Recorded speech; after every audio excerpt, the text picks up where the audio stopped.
I was eating at this restaurant when I suddenly noticed something really weird. The restaurant got surrounded by a bunch of police cars out of nowhere. The cops seemed to be hunting down someone.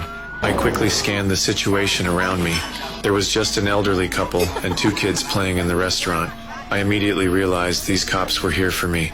Without any hesitation, I put down my fork, paid my bill, then I placed both hands on the table. Right at that moment, 2 fully armed officers burst through the door. Police! Don't move! Don't move! Don't move! Don't move! You're gonna slide out from behind that booth, nice and slow.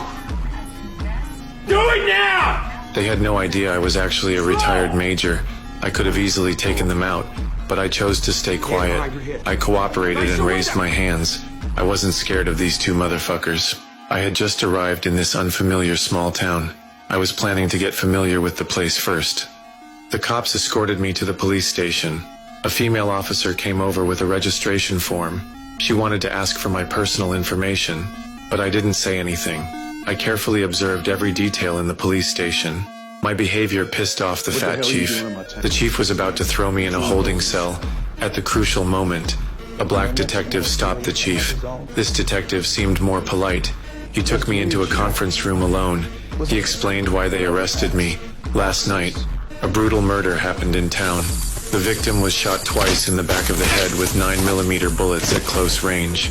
After confirming the target was dead, the killer not only picked up the shell casings, but also beat the victim for a long time. Finally, he casually covered the body with a flat piece of cardboard. This morning, a witness claimed they saw me near the crime scene, so they decided to arrest me. After hearing the detective's description, I decided to defend myself. I didn't kill anybody. At least not recently. And not in this town. From the detective's preliminary description of this murder case, I quickly analyzed tons of details about the case. 3 men dropped this body. Enlighten me. Shooter was someone who knows firearms well. Bullets were small caliber, 9mm, 95 grain, that's subsonic. A silencer was used. He also knew enough to pick up his brass. This wasn't a first-timer. This was someone who knew how to conduct a quiet, effective kill. Okay, go on. You're also looking for a psycho who'd beat up a body post-mortem. Someone completely unhinged. Totally different profile from your professional shooter. Something wrong? No. You said there were 3.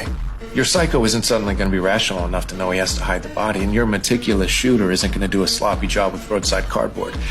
Though the 3rd guy's so worried about getting out of there, he grabs some nearby debris and just lays it across the corpse. You said the victim was big, so most likely his feet were sticking out, and that's how he got spotted. Tall people never have enough room for their feet. Interesting theory. After hearing my analysis, the detective totally agreed with my reasoning, but he still questioned my motive for being at the crime scene this morning. I had to explain to him. I just happened to get off at the nearby bus station. I'm from out of town. The reason I came to this small town was to pay respects to a blind blues singer. The police only found a toothbrush on me, a French war medal, and $200. My belongings were pretty basic. I traveled 900 kilometers to mourn the deceased. He thought I might be lying. Therefore, until they found key evidence, they decided to detain me temporarily. Later, the female officer looked up my personal file. After seeing my real background, they were all shocked. West Point graduate, Silver Star. Defense Superior Service Medal, Legion of Merit, Soldier's Medal, Army Commendation Medal, Bronze Star, a 2nd Silver Star, and a Purple Heart.